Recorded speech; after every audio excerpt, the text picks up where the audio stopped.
I was studying all the religious persecutions happened in last few thousand years in India and around the world. I am looking into the psychology of the religious persecution. Who persecutes?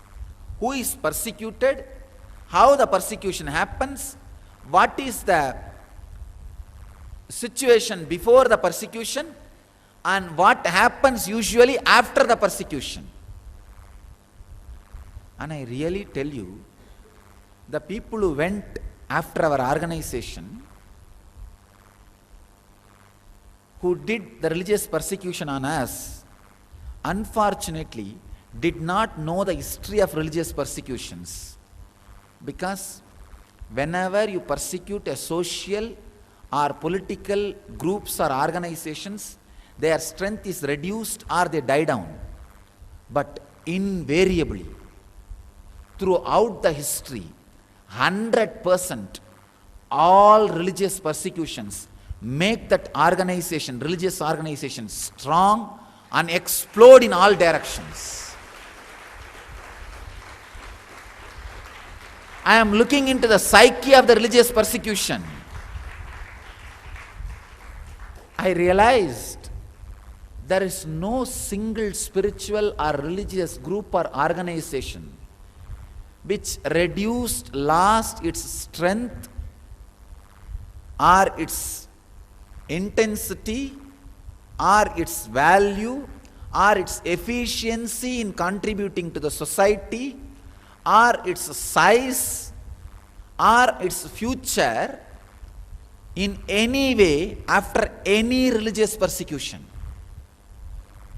It's a rule, because the religious personalities are not established in political or social economical powers. Their very mental setup is Ishvara Pranidhanani, Vidyahankara. It is not Avidyahankara. See, if the Avidyahankara, oh, I am in this post, I am in this power, I have this much wealth, I am this. The Avidyahankara always gets shaken when those things are taken away from you. The Vidyahankara, knowingly or unknowingly, is such cool ego. That's the right word I'll use. Such cool understanding about you and the existence and the human society and the human mind, just you simply know. You simply know the after effects of what you are going through. I saw invariably all over the world,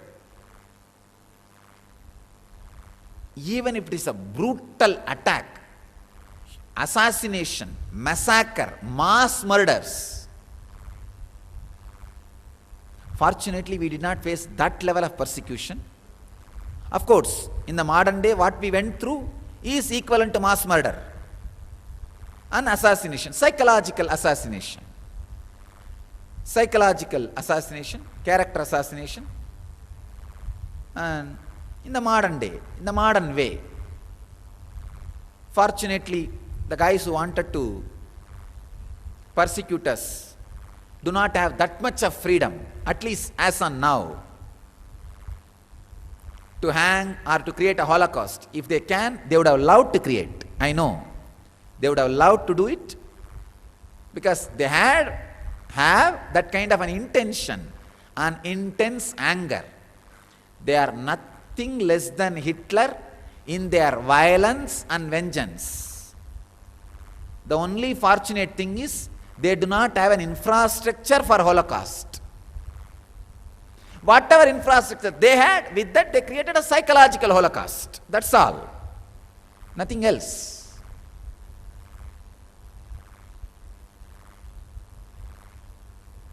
But unfortunately, they do not understand the psychology of religious persecution.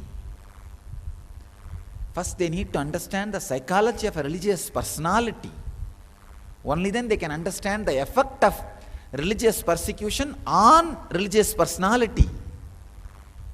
Avidyahankara can be shaken, abused, brutally beaten, and any blow given will shake them. Their power will be lost because the pillars on which they are standing will be removed. They will be just fallen. They will just fall. But the cool awareness, the restful awareness, the way this guy is playing the game amidst this whole calamity, means what? Ishvara pranidhanani. Understand, a guy who is established in the surrender towards Ishvara can never be shaken, because the problem is, whether it is reality or not, he is established. Even if you prove to him that Ishvara is not a reality, he will not be shaken, because the reality of the surrender and the restful awareness which he experiences because of his belief in the Ishvara Pranidhana and the surrender to the divine is so strong, he is not bothered whether Ishvara himself is real or not. Ishvara is just outdated from his life. He just loses the value in his life just because of the restful awareness of the surrender, restful awareness which he experiences by surrendering to the concept Ishvara. Please understand, I am just outdating the utility value of concept of God. When you completely relax into the restful awareness, when you experience the depth and power of surrender to divine, you just don't need even the experience of the divine. You just don't bother whether he really exists or not, because the surrender experience itself is so strong, so truthful, so straight, so fulfilling, so overflowing. Ramakrishna gives a very beautiful example. When I can be satisfied just with the 2-3 bottles of arak, what am I going to do knowing the whole stock of the arak which this fellow is having in a shop? What am I going to do taking the whole stock? How many barrels you have? That owner is going to tell, shop owner is going to, what you want? Maximum 5-6 bottle. Have it and go. Why are you bothered about the whole stock I have? Same way, the restful awareness which you experience when you relax into the awareness of the Ishvara Pranidhana, surrendering to the God, is so strong, so palpable, so clear, untouching, undisturbable, you don't even bother whether he really exists or not.